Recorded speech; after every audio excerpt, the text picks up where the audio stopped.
moving on to Butter, did you guys see the Butter collection? And if you have any general thoughts on Butter, what are your general thoughts on Butter? I miss them. Is it Nina Ricci? Mm-hmm. Yeah, I miss them there. I miss it because they're political activists now for marine life, and Yeah. it's which is cool. It's cool, but here's my general thing about this collection. They have their collaboration with Reebok. And this Mm. also speaks to my Delta, right? I love how every single one of these has been a case study of my Delta, of business creativity, or should I say business culture and art, right? Which is like Mm-hmm. they have this understanding of like being artistic and artistic sentiment and being able to transform something, upcycle several things.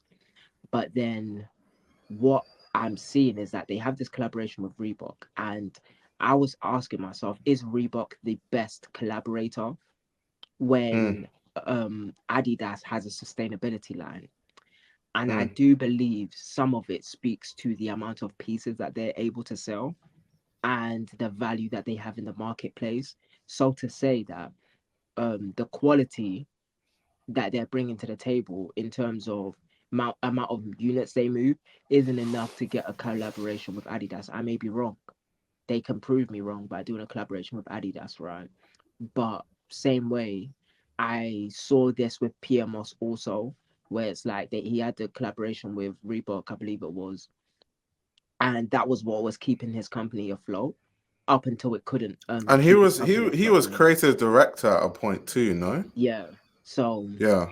these are the things that make me wonder about certain people in CEO positions because they do design so well. They design Mm. so well. Lisi and Rushemy. I know like I think both of us have Rushemy on LinkedIn. But Yep. yeah, like shout out to Rushemy, like he's actually a really good guy. Really, really good guy. But I like what I see is what I see in it. So I do see the value that he brings in terms of like not just activism but creativity in general, especially British design. But then I also have to say like when it comes to merchandising, like it doesn't mean that you have to compromise.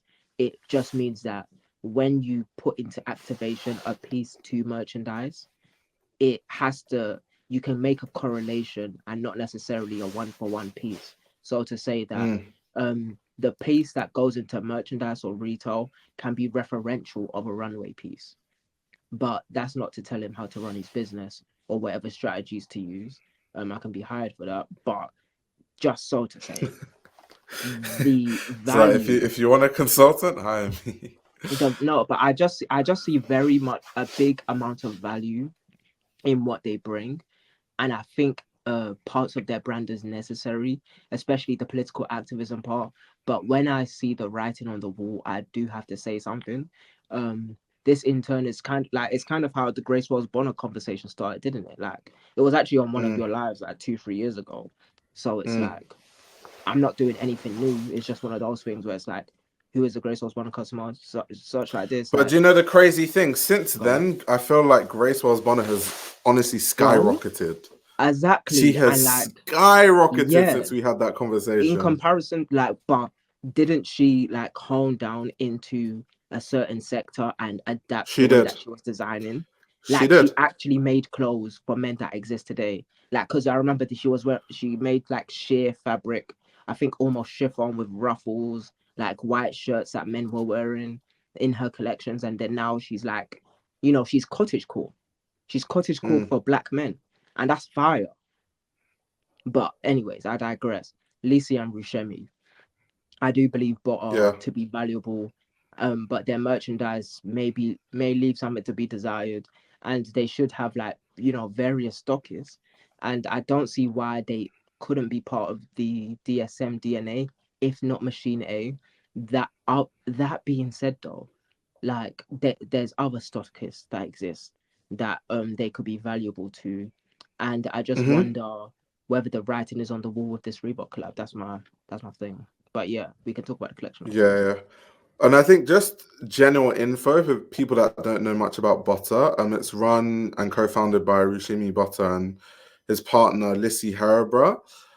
So a lot of their ideas are inspired by their Caribbean background. So Rushemy Butter is actually from Curaçao, and Lisi is from the Dominican Republic. So they actually have an aesthetic, and they refer to their clothes as Caribbean couture.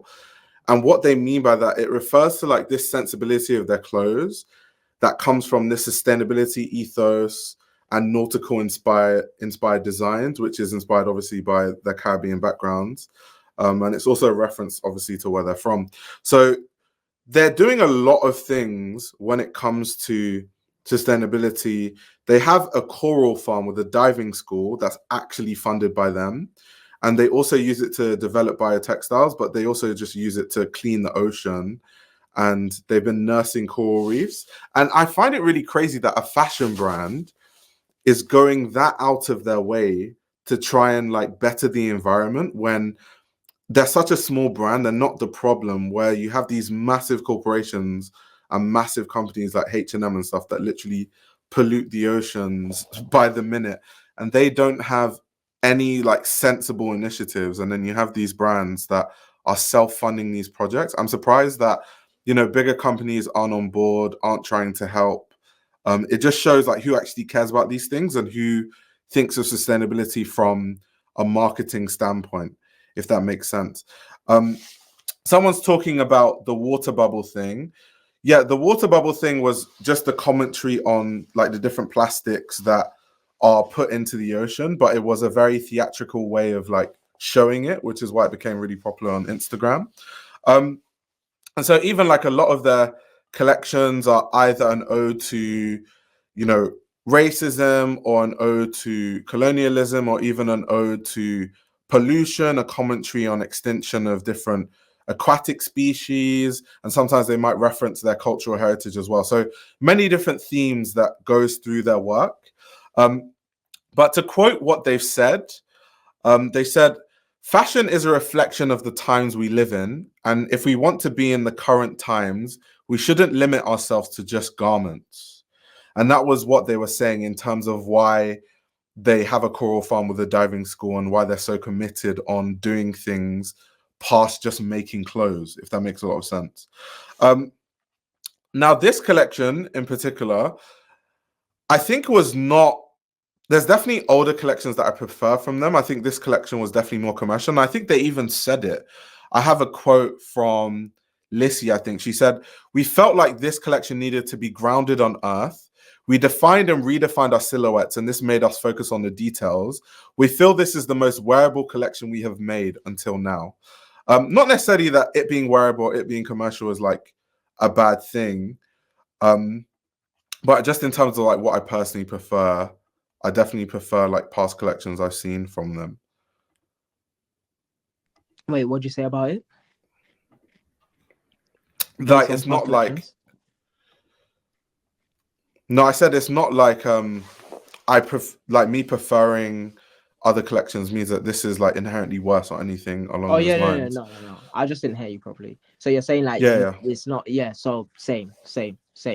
Yeah. It's just like, more commercial than what I normally see from Butter. Yeah. And they said it themselves. Because there are many like themes, obviously, like the Reebok collab you've talked about.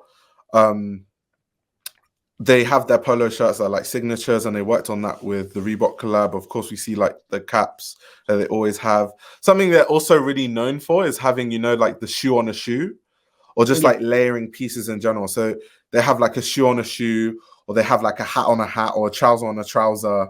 Those kind of things. Like even this blazer, for example, is like a multi-layered fabric blazer. That's kind of what they do. And then there are a lot of raw hems and raw edges with a lot of the pieces in this collection. But aside from that, I don't think there were, many themes of interest. Of course, they have printed on a lot of the pieces Caribbean couture in sort of the font of, what's that beer company that's in that font again? Carlsberg. There we go. It's Carlsberg. And then they also have different odes to their sustainability goals. Like they have a hoodie and a pair of tracksuits that has the Shell logo and it says hell. And obviously everyone knows that Shell is one of the huge polluters of the oceans, and the oceans are things that they're trying to protect. So of course it makes a lot of sense for them to have a flip on the Shell logo that says hell. I'm actually surprised that they're allowed to do that. I'm surprised they haven't been hit by a lawsuit from Shell, angry lawsuit saying we're going to sue you for using our logo. How dare you paint us in a bad light? I'm Cease and surprised that desist. hasn't happened. Yeah. Big cease and desist. But yeah, they're just amazing designers because, like, Rushemy Butter, for example, he actually always wanted to be like a creative person for years. And I think he didn't have any, like, he didn't know where he was going to be, and he didn't see fashion as a viable career, even though he was a creative person. So he actually joined the army. And then he said in interviews that his time in the army was when he was like flicking through magazines. And then he found out about the Royal Academy of Fine Arts in Antwerp. He found out about Walter van Beirendonck. And then from there, he was like really interested, like, oh, I really want to be a fashion designer. Now I can see that this is something viable for you to do. His experience is kind of the experience of everyone in diaspora, where parents just think you should either be a doctor, a lawyer, an engineer, or like you're a failure. That's why he didn't see, you know, being a creative as a viable career. So after he found out about the Royal Academy of Fine Arts, he actually went to a technical school for 4 years before applying to the Royal Academy of Fine Arts, where he did a BA under Walter van Beirendonck, and he did an MA under Dirk van Sane. For people that don't know, the Royal Academy of Fine Arts, Walter van Beirendonck was head of the fashion department, and Dirk van Sane, who is Walter van Beirendonck's partner, and they're both part of the Antwerp Six, heads the MA course.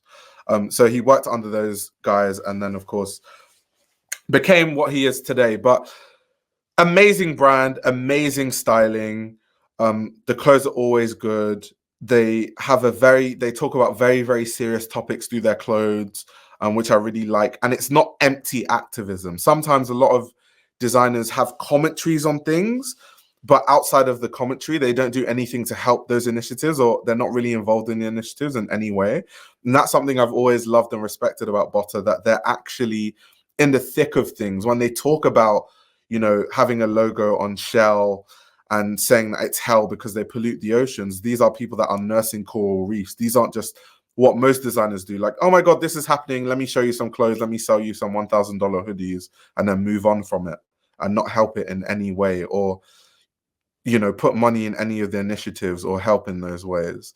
So that's something I've always really respected about Botta. But anyway, Dami, I've rambled enough. What are your thoughts?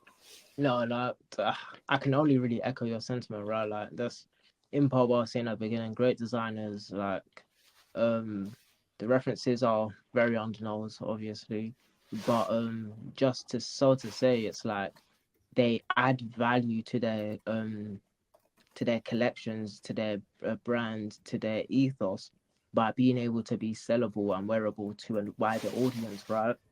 And that is just good business generally. So I can never complain when I see it for certain people, but like, obviously they're trying to intermingle the two. Like, I really like the hat, the deconstructed hat. I think there was a hat of this kind in the previous collection where it was like fully destroyed. It was like cut into 4 pieces and then stitched back together, and like, Yeah. you know, stuff like that is fire. Like, you know, and then they've got the trainers and the shoes and all of the other things, right, that are attached to it. And then the thing that's part of their ethos now, I believe it's like fishing wire or like netting, where it's like weaved into this intricate vest, like, and dresses.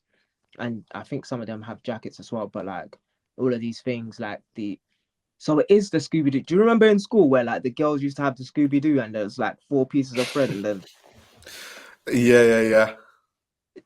I was thinking this reminds me of a Scooby-Doo, and it's literally called that. It's literally Yeah. called there's one called the Voodoo Red Scooby-Doo knit.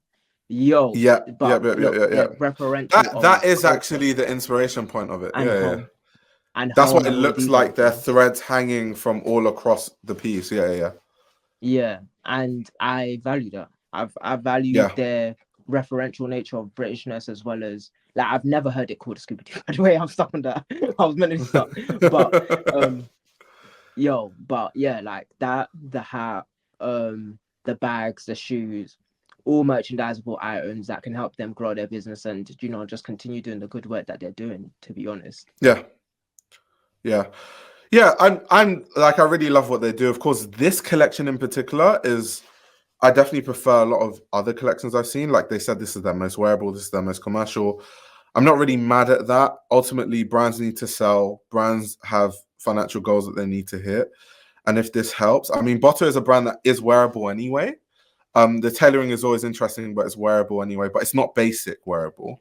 And something about like, they might make tracksuits or whatever, but someone like Rushemy Botta, who comes from such a technical background, like literally going to technical school for years before he felt like he could talk to Walter van Beirendonck and apply because he thought that was the level he needed to be at, has created such a very skilled designer.